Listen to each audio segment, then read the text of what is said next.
ફાસ્ટેગમાં balance ઓછું હોય કે પછી ટોલ બૂથ ઉપર પેમેન્ટ મિસ થઈ જાય છે તો યાદ રાખજો, આ વસ્તુ હવે તમને બહુ જ મોંઘી પડશે. હાય, હું છું હેલી.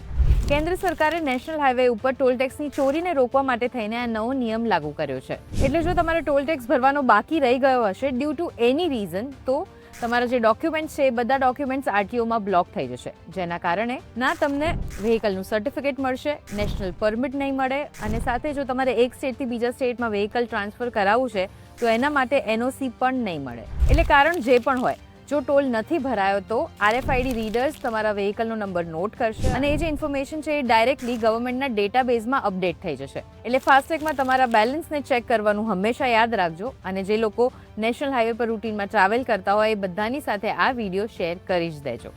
અને આવા જ ઇન્ફોર્મેટિવ ન્યૂઝ માટે ગુજરાત સમાચારના પેજને ફોલો કરી લેજો.